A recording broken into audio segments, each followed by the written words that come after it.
Good morning and welcome to all our participants.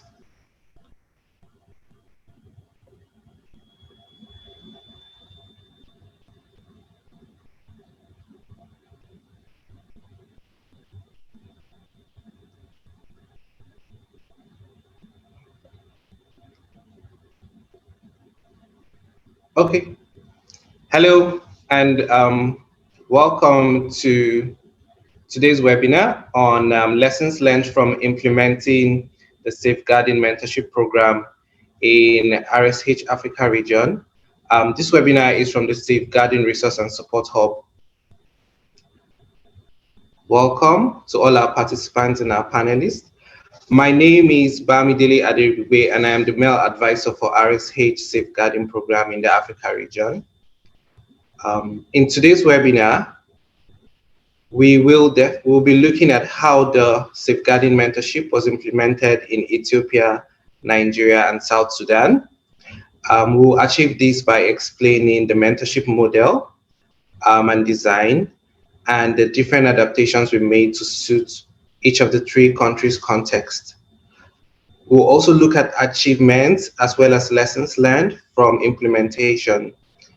And we'll give an opportunity to our mentors who are present today and mentored organization representatives from all the three countries to share their experiences and reflect on how the mentorship program supported them on their journey on organizational safeguarding. The webinar will be interactive and we'll have time for question and answers from participants. So moving ahead, to do this today, we have invited 4 speakers who will talk us through each part of the webinar. Firstly, we have Oge Chukwudozie. Oge is a safeguarding and protection professional with extensive experience in the aid sector. Oge has been leading the implementation of the mentorship program in the last 2 years and was the National Associate for the Nigerian RSH Hub program. Oge, welcome.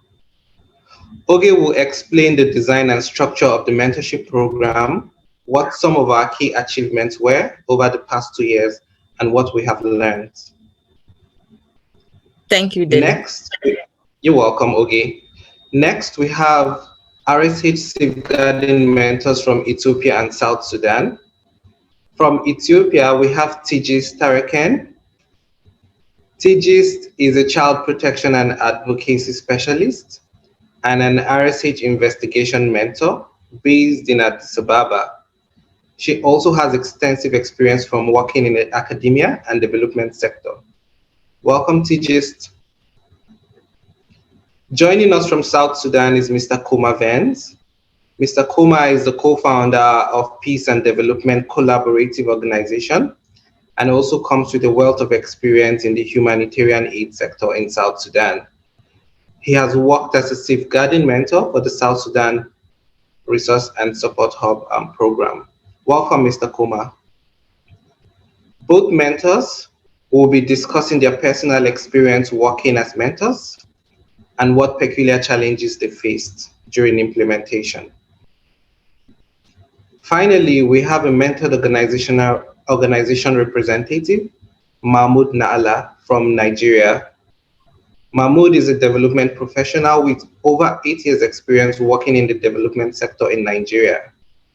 He worked as an RSH mentee in 2021, and he is also a participant in the organizational culture pilot project. Mahmoud, welcome. Mahmoud will be sharing what changes have happened in his organization as a result of participating in RSH mentorship program.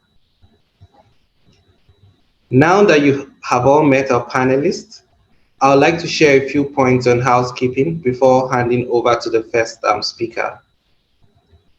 First, you are all on mute with your videos turned off, and this is to support the quality of the connection of the webinar. Please be aware that we'll be recording this webinar to share on the online hub afterwards for those who can't join us today, and your names will not be visible. Also, to improve the accessibility of this webinar, it will be available in English, Swahili, Arabic, and French. And if you would like to change the language, please choose from the settings bar at the bottom of the Zoom page. You will need to make sure that you have selected mute original audio to clearly hear the interpretation. Closed captions are also available. Please select those from the control panel if you need to. Also want to point out that the chat is open, and if you would like to share your name and organization, you're welcome. You're welcome to do so. Na kwa hivyo uko hiari kuweza kuchangia kupitia kwa chat. Okay. If you would also be aware that our panelists are able fahamu kwamba wazungumzaji wetu. Yeah, please can you mute? Tafadhali zima. Also be aware that our panelists are available to support you with any tech issues you may have. If you'd like to ask any questions during the Q&A, please add them to the Q&A function at any time during the webinar. You can also find the Q&A section in the controls panel at the bottom of your screen. And you can add new questions if you want, or upvote any existing questions. Also want to point out that the info email on the hub is also posted in the chat. And you can write us if you have any follow-on questions, even after the webinar, and we'll be happy to respond. At the end of this webinar, we'll share a poll live on screen for feedback. Please try as much as you can to complete this. And without further ado, I'd like to hand over the baton to our first panelist, Oge Chukwudozie. Oge, over to you. Thank you very much, Dele. Let's have the slides, please, Sylvia. As Dele mentioned, we'll be sharing reflections and lessons that we learned from implementing RSH Safeguarding Program, mentorship program in African region. Next slide, please. The mentorship program was designed to last for about 6 to 7 months. And there are key things that, that needed to be put in place, for the mentorship program to continue. And then the first was to identify national safeguarding experts that will become mentors. Because for a mentorship program, we needed mentors. So having to identify these safeguarding experts was one key thing that, the different hubs did. And then concurrently, we also identified less resourced CSOs that will participate in this mentorship program. And for these CSOs, they are basically organizations who are less resourced in terms of capacity and resources to implement safeguarding practices, because safeguarding in African contexts, we realize for the 3 different hubs is basically a new concept, and people needed to be aware on what it is. So after this identification, the mentors were now trained. We had a training, was a 5-day training for the mentors. And this training focused on key safeguarding concepts, as well as other skills like communication skills that will be required, as mentors, that mentors needed to develop, because communication, like in terms of listening skills, feedback, skills, how to provide good feedback, positive feedback, and all that. So those are part of what this 5-day training was about. And then after that, the mentors were now paired with the organizations based on areas of interest or areas where the mentors, for organizations that are implementing programs, we find mentors that have experience in such programs in the past. That will also help. So then afterwards, the mentors and the participating organizations conduct OCA assessment. So that's organizational capacity assessment on safeguarding, not general organizational capacity assessments that look at finances or look at other, but whatever it is based on the safeguarding lens. So this OCA assessment was conducted by the organizations, but with support from the mentors, to guide them. There are like different indicators on the OCA tool. That OCA tool is also available on our website. Then, so after the assessment, will now provide areas of strengths as well as gaps that this organization has on safeguarding. And then with that, they prioritize, what they want to focus on and develop action plans. So with these action plans, the mentors now continue the mentoring for this period of 6 to 7 months, supporting them, training them, listening, guiding them, developing tools and resources to ensure that, they meet the gaps, they bridge the gaps that were identified, and they also improve knowledge and capacity. So in doing that, resources were developed for RSH, and also the resources that were also available on the website also helped these organizations in terms of developing their systems. Then there was also body support and peer support amongst the organizations. So like they are clustered to support each other, so that even outside discussing with their mentor, they can as well discuss amongst themselves to share experiences and learning. And we also had bi-monthly refresher training on specific areas, like after that first training, subsequently, the mentors will identify areas of gaps that these organizations have. And with that, training is designed to help the mentors address those gaps. And then afterwards, there is reporting and evaluation and learning with the support of our MEL team. And because at the end of the 6 or 7 months mentorship program, an OCA assessment is done again. So we do OCA assessments 2 times. So the first one as baseline to help in identifying the gaps, and then the last one at the end of the mentorship program is also done to celebrate success. So with that, successes are celebrated, and yet the areas that need to also continue to be improved are also identified, and the organizations can continue to implement that on their safeguarding journey. Next slide, please. Yeah, so for this mentorship program, the reach for the whole Africa region, we reached 91 CSOs and 56 mentors. Yeah, so 56 mentors were trained and they supported 91 CSOs. For key achievements of the mentorship, there was recorded improvement in organizational safeguarding capacity amongst the participating organizations. So when the OCA was done at the end of the mentorship program, this was actually identified that yes, there was increase in knowledge, there was increased understanding, because for example, some organizations, told us, well, we didn't really know how deep the safeguarding is.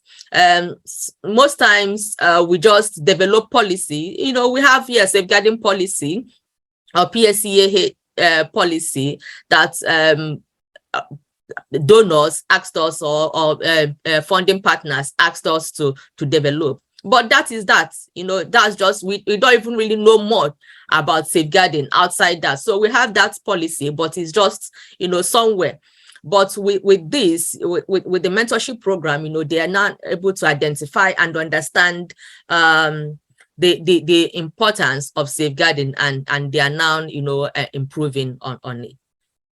Then there is also improvement in mentors' capacity and confidence. So it was like a two-way win-win situation. So the mentors too had their capacity and confidence improved. We hear lots of them saying, like the RSH mentorship program has really built their confidence, that they are more experienced now after the mentorship program, that they have better communication skills, listening skills, and patience, you know, working with partners and CSOs. And, you know, with that, we even have in Nigeria where, you know, some of these mentors have gotten international roles, you know, because of their engagements in the mentorship program. Next slide, please. Now, lessons learned from the implementation. Yes, at the course of that implementation, we actually have learned some. One key thing that we learned was about flexibility, that it's important in building and sustaining the relationship between mentors and mentored organizations, you know, because sometimes, you know, the mentored organization timing might not, you know, might change because of some other unforeseen expectations or delivery that they have. So it's important, you know, for the mentors to be flexible in terms of agreeing on time and what works. So that is key. And in terms of even in the relationship, you know, having that relationship between mentors and the mentored organization, you know, so that as you know, at any point the mentored organization will be free to contact the mentor, you know. So that is something that we identified was key in terms of success of a mentorship program. Then the mentor sectoral experience also played a key role. Like mentors who have experience in GBV, you know, better serve organizations, say, who are implementing GBV programs and are able to support them in mainstreaming, safeguarding better, or mentors who are experienced in education programming, you know, will better support organizations who are implementing education but want to mainstream safeguarding.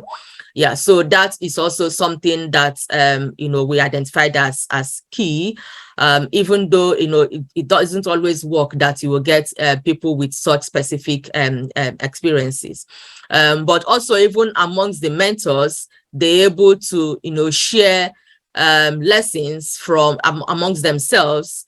So one who is a HR professional and more experienced in safe recruitment is better able to support another who might not be so experienced in terms of that. Then again, the mentors established peer support systems, you know, so like, you know, like I was saying, amongst themselves, the mentors established peer support systems, even outside RSH, you know, to share and learn amongst themselves. And this was really greatly valued by the mentors. We had two categories of mentors. We had internal and external mentors, where internal mentors are staff of organization. So like the safeguarding focal person of this organization, serving as a mentor in their own organization to support the organization. We also had external mentors where these are consultants, full-time consultants that are identified to support these organizations. So yeah, they offered different strengths and challenges. Yeah, in terms of because the one who is a staff already understands the organization and you know, is better able to better has a good relationship with the executive director. However, on the other hand, this person usually, you know, have other responsibilities, and you know, it's difficult maybe combining all. While on the other hand, the consultants, you know, is better experienced, might not have that good relationship, but because of the experience, is better able to support organization. Yeah, we also identified, you know, that yes, management and leadership commitment is very critical to success of safeguarding and mentorship program. Next slide, please. Yeah, so some adaptations that we made. We identified that external mentors actually better support the delivery, so they are recommended because they have more experience, you know, and then they are able to better support organizations based on that experience. An orientation meeting for organizational leaders and management, it's important to be included into the mentorship program. Initially, this wasn't part of it, but because we identified that leadership is actually important, leadership commitment is key, and we had to bring this in, to have a system where all the leaders of participating organizations come together, interact, share lessons, and have commitments to support the safeguarding. They are focusing on one aspect of safeguarding. It's key, it's important, like after the general safeguarding journey, having the OCA, so organizations have now like moved into specific areas. So like in Ethiopia, for example, after the first mentorship program that reviewed, different aspects, policies, reporting mechanisms and all, there was now focus on investigation, specifically on that to build that specific area. Also in Nigeria, after having that the first round, we also now are focusing on organizational culture to support that specific aspect. So yeah, this can be the case. And then establishing peer groups and community of practice, it's highly important. Next slide, please. That's all. Thank you very much. So I hand back over to Dele. Thank you. Thank you very much, Oge, for sharing all those very useful and interesting insights as to how the program was designed and rolled out. Now I would like to invite our mentors from South Sudan and Ethiopia to share some of their reflections. I'll start with Mr. Koma Vance from South Sudan. So briefly, Mr. Koma, can you explain to us how you came to be part of the RSH mentorship program? What motivated you to get involved as a mentor?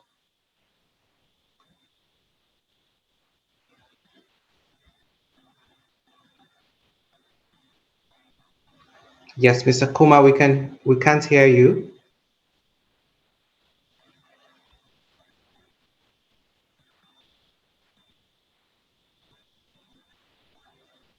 Tigist. Hi, Tigist. Hi. Hello, how are you? I'm good. While we wait for Mr. Kuma, can you please briefly explain how you came to be part of the mentorship program as a mentor and what motivated you to get involved? Yeah. Thank you. Good afternoon, good morning, and good evening for everyone. I'm Tigist Tarake from Child Fund Ethiopia, and thank you for everyone. What motivates me to be joining for this SRH program is, the selection process was it was very transparent, and also the criteria was very clear, and also it needs for a professional way of as a profession and background information about the issue. That makes very unique for me, and the management taking the ownership to assign for this specific task, and different background information and experience was the key. And what motivates me to be for this training is the content by itself is very interesting for me, because it helps for our job and our major role and responsibility to be upgrading, and it helps to contribute for the betterment of the organization and the betterment for personal career, and it contributes for a lot. That's why I'm joining for this, and that motivated me a lot. Thank you very much. Over to you. Okay, thanks for sharing that. Do we have Mr. Kuma? Hello, Mr. Kuma. Yes. Can you also share what your motivations were to be part of this program as a mentor? What motivated you to join?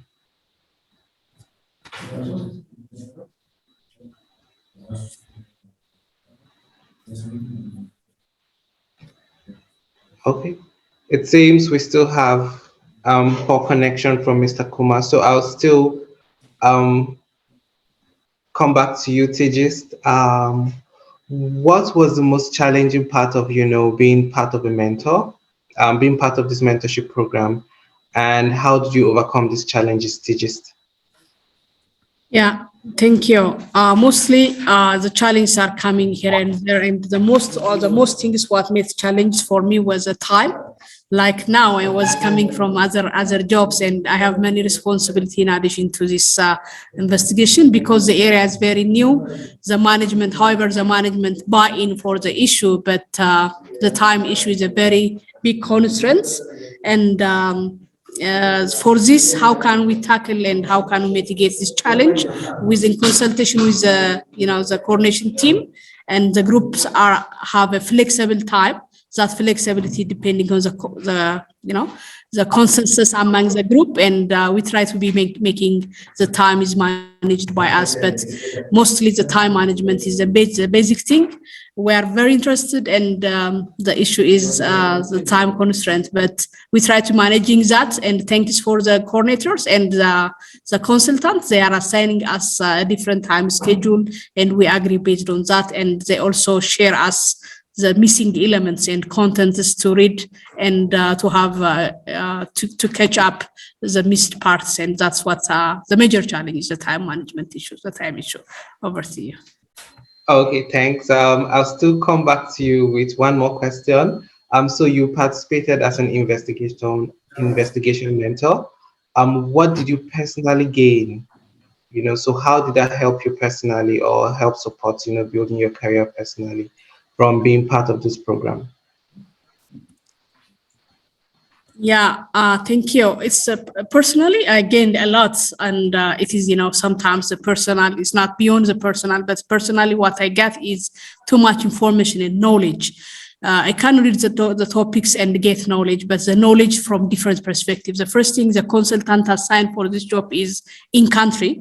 That means experience matter, and also the different experience and knowledge that she has, and that helps for us to understand a very wider perspective of the investigation. And we think we had a aha moment for this issue, and the knowledge is increased, and also not only for the content or the theoretical part, we make it practical. So the practicability of this session and topics was very interesting, not only for the theoretical part. And also the other thing is, don't assume. I learned from don't assume the things. Don't assume the thing, better to be investigated. And during the investigation, simply not investigated. We need to have a very comprehensive and standard templates, content plan need to be there. And investigation is not a very easy job, what we taught previously, and it is, and also we can build from our asset. We are not starting from our scratch. We have an asset, so that asset needs to be supported by the standards, and it helps to be learning from by doing. So if you are something an error or something is happened, we need to be taking that error or that challenge as an error. So this is a practically gain, and for my knowledge, my skill, and it is really helps for my professional resilience, and at the same time helps for the organization to do differently.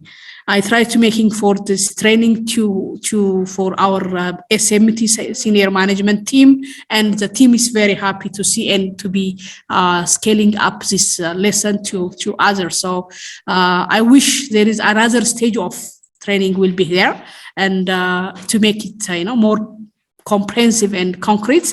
And I'm very happy to be the part of this mentorship program. The community of practice is very, very, very helpful because we learn from different experience and practices. Over to you. That's what I'd like to say. Thanks. It's really inspiring to hear all the different ways that your knowledge and capacity improve. Mr. Koma, can you also share what challenges you faced from being part of this mentorship program? Yes, thank you so much. My network has been disturbing me. Most of the organizations rely on volunteers, and once these organizations have volunteers and the volunteers got an opportunity somewhere, definitely the institutions have to get to zero, and we will have to start to identify one focal person, meaning that we'll have to train, orient, and having done this, you will have to go back to do the first set of mentorship. Another challenge that I have encountered is the expectations, the financial expectations that definitely the national organizations think once you are doing this, there is definitely an outreach program, and this outreach program will result to giving funding to them. Then the issue of understanding safeguarding. Safeguarding, in fact, is a bit difficult. You find most of these organizations have basic documents, and they tend to look at it in terms of making the donors feel that really they have this, and to fulfill the obligations of the donors, not really putting it into practice. And encountering this kind of persons, definitely it needs you to give time, and giving time doesn't need only you to look at the mentees or the executives, but they will have to get you to the board. And the board also have issues to do with commitments, and they are not full-time individuals sitting in the organization. So back to you. Okay, thank you very much. I have one more question for you, Mr. Kuma. So what advice would you give to any other safeguarding mentor who wants to participate in a mentorship program of this nature? It's a journey that is very interesting, and a journey that requires commitments. And these commitments is at the background of mentorship benefiting both the mentor and the mentee.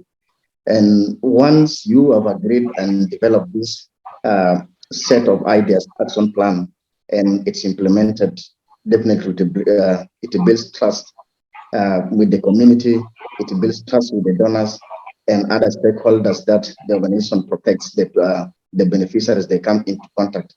And very interesting, this is if you are engaged and you have a success story, you will be a song that will be sung for long, and you will have a legacy. So once you are in this journey, you will not regret. But thank you very much, Mr. Kuma. Now we would like to hear from Mahmoud, our mentored organization representative. So Mahmoud, welcome once again. Can you briefly explain why your organization wanted to be part of the RSH Safeguarding Mentorship Program, and tell us what you were hoping to gain from participating in this program? Thank you so much, thank you for having me. Frankly speaking, when we were contacted by RSH,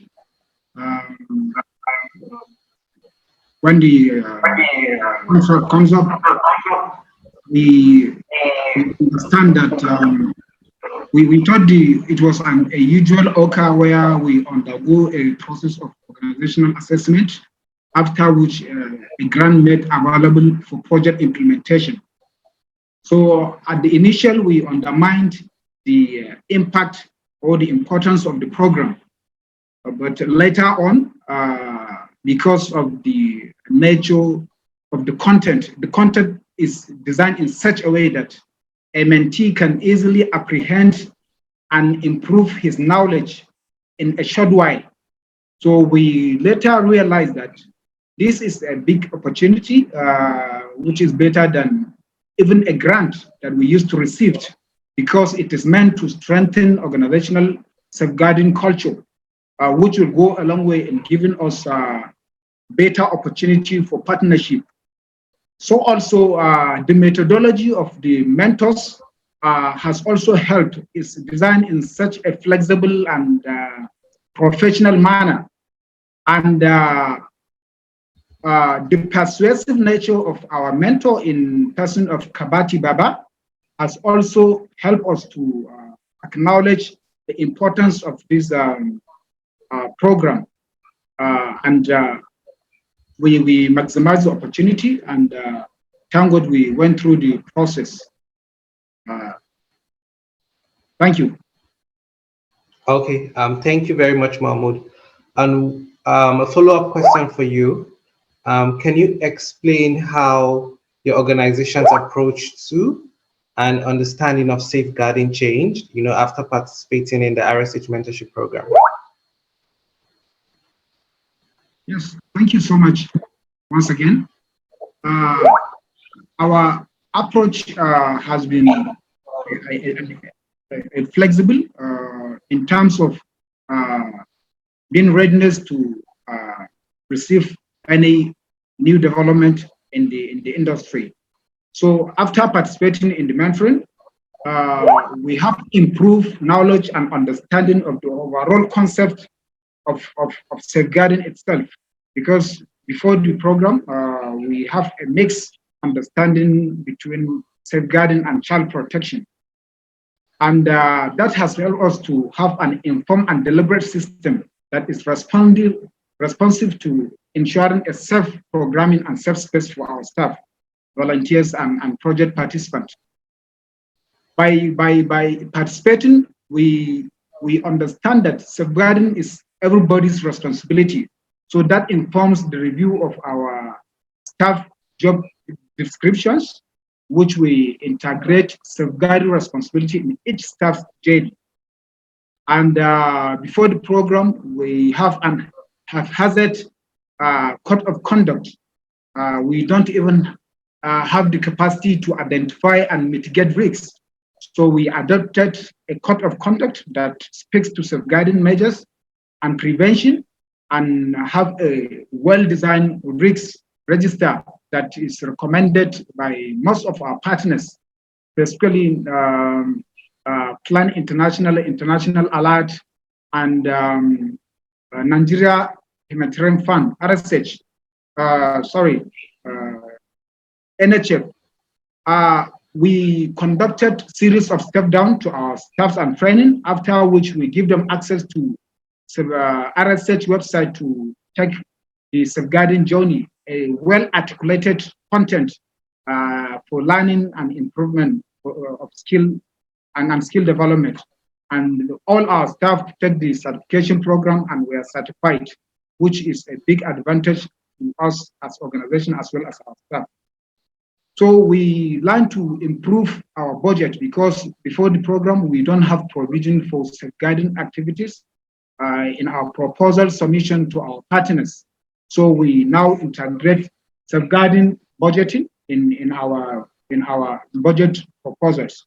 We implement all the lessons we acquired by conducting safeguarding risk assessment before project implementation in our project communities, which informed our activities for better and safe programming. We also try to break the barrier in terms of access to reports of safeguarding issues in the organization. We appointed 2 safeguarding focal points in our board of trustees who can receive complaint that has to do with safeguarding, either in the management seat or at any ladder of the organization partnership. We also realized that it is very important to give opportunity for partners that are working in the humanitarian sector in the Northeast Nigeria. So we share the safeguarding RSH link for all the network of civil society organizations in the state, and for access to learning. And we create an avenue for all CSOs in the state to contact us for any capacity learning session, which as at now we have supported over 20 to 22 CSOs in terms of having a standard safeguarding principles, standards, and improving their policies. So also to state that we reviewed our safeguarding and child protection policy, because for the program, we merged the child protection policy and the safeguarding policy, which speaks differently. So now we have a robust safeguarding policy. We also redevelop child protection policy. And also, most importantly, before the program, we didn't have the protection against sexual exploitation, abuse, and harassment, as well as other forms of abuse. So with the support from RSH mentor, Kabati, we were able to develop a very robust policy on prevention of sexual exploitation, abuse, and harassment. other opportunities are there in RSH website, which is very unique and in terms of access, very speed in terms of easy access, and the materials are designed in such a way that a primary 2 student, if he can read and write, can easily read through and comprehend some basic elements of safeguarding issues. Thank you. Over to you. Thank you very much, Mahmoud, for sharing all those very useful points. I'd like to please implore our participants, if you have any question for any of the panelists, please use the chat function as mentioned earlier, and then we'll come and then address each of these questions. But quickly, one question for you, Oge. You've had like an oversight function for the mentorship program in Nigeria, and you've also been closely involved with implementation across the region. What are you most proud of in terms of achievements of the mentorship program? Yeah, for me, really, one key achievement that I'm really proud of is based on like what Mahmoud mentioned, where he said they are reaching out to other organizations.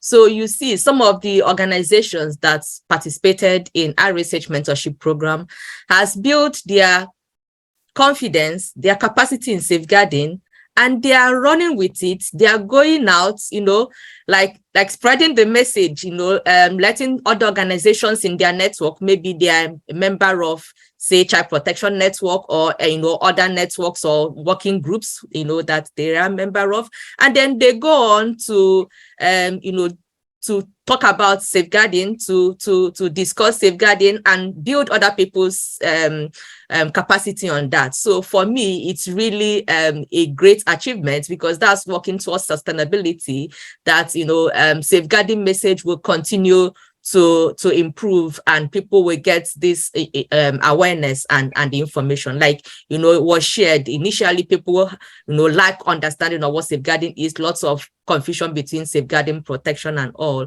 you know, so, but understanding this and then moving on with it is really something I'm very proud of. Okay, thank you very much, Oge. We have one question for you, Mr. Mahmoud. So Duvet wants to know, wants you to elaborate more about integration of safeguarding aspects in each of your staff members' job description. How were you able to achieve that? Over to you, Mahmoud. All right, thank you. As you know, first of all, we organize a meeting with the management team to identify with them this important aspect of project implementation in a context like ours, that is characterized by crisis as a result of insurgent activities, where we need to ensure safe program implementation. So the management okay it, and we organize a feedback session with the staff who we happens to be in the same page. So we hold a training on safeguarding itself and what it requires to have a safeguarding standard in an organization. So the staff had an improved understanding and skills on safeguarding measures, after which they took the safeguarding journey on RSH website. Then at the HR level, we then review the staff job descriptions through integrating some specific safeguarding responsibilities for all staff, from driver to the executive director through the BOT, in such a way that we have the responsibility to prevent and report any safeguarding concern that is that we come across, either within the organization, outside the organization, either with our partners or without our partners, as long as it compromises safe spacing. We have that, and we already have a coordination sectors in the state on protection and DVB. So whenever we got that, we channel that through the the information structures. Thank you. Thank you very much, Mahmoud. I'll come back to you, Oge, with another question. So for organizations who are wondering whether to establish a safeguarding mentorship program or to continue with the usual program of training, what advice would you give them? Should they try to establish a safeguarding mentorship program the way we've had it, or should they continue with business as usual program of training stuff? What advice would you give to organizations? Yeah, thank you, Dele, for that. That's a great question. So from our experience, it has been proven that mentorship is the great way to actually have sustained capacity change and improvements. Sometimes like organizations, NGOs, do just run training, and then like after that one training, what happens next? It's just like a one-off training and life continues. But what we've realized with mentorship is that there is a dedicated support provided, to organizations to help them to improve on a specific skill. So, and then, there is also the exchange between the mentor who has more experience and the mentees of this organization. So in the long run, it provides for, because there is that better relationship, the organizations will be able to better relate with the mentor who has the capacity and the experience to support them. And, there's that continuous discussion, revision, and it's not just to do training and then off. And, it's also based on a specific thing. So there is this capacity assessment that is done. So after assessments, an action plan is developed and it's walked through. So that has proven to actually be successful. It's a great way of improving, strengthening capacity, so that really has been proven. So my advice will really be organizations to really support their partners. It's important to reflect and use this established mentorship program which RSH has tested, and we can now say that yes, it works. So because that way, organizations have someone who they can always reach out to and can provide journey with them in that journey that they are embarking on. Okay, thank you very much, Oge. Now a question for Sosina. If you could come online. So I have a question for you. Dominique is curious what the experiences were regarding getting the board of organization to support the mentorship program. So what were some of the experience from our mentors to get the board of the organization to support these programs?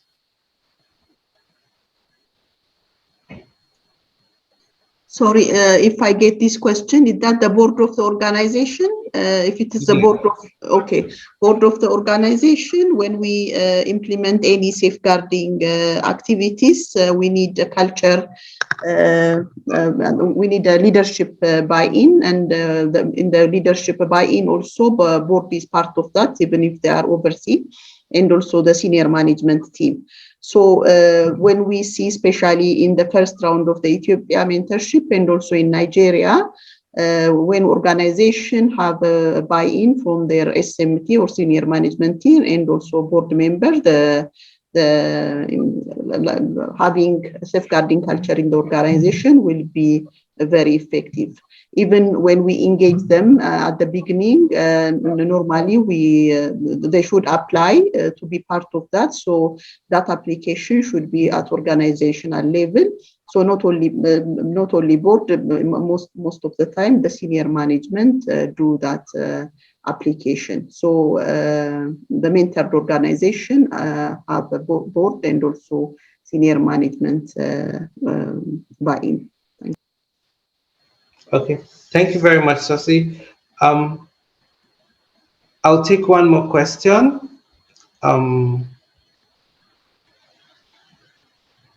Yes, Kenneth wants to know how one can have access to participate in the RSH mentorship program. Okay, do you want to shed more light on how organizations who want to be part of the mentorship program can key in? Okay, yes. So different hubs had different batches of the mentorship program. So for the African hub currently, we've actually come to the end. But if this person is in another hub, like we have hubs in MENA region, Middle East and North Africa, Jordan, Syria, and Yemen, and in South Asia, Bangladesh and Pakistan. So those might be having mentorship programs. But for Africa, you know, we're actually currently not taking on, because for African Hub, you know, it's closing out. Ethiopia is closing out this month. Nigeria is closing out in February, and South Sudan, you know, so that's why we are sharing this lesson learned. But there are, you know, like different resources on our website that the person can still access. Okay, thank you very much, Oge. Like Oge just mentioned, we throughout the mentorship program, we built a very diverse library of resources, and they are all accessible for free on the RSH website. So you can also check for different resources that can help, you know, support you on building safeguarding knowledge and capacity.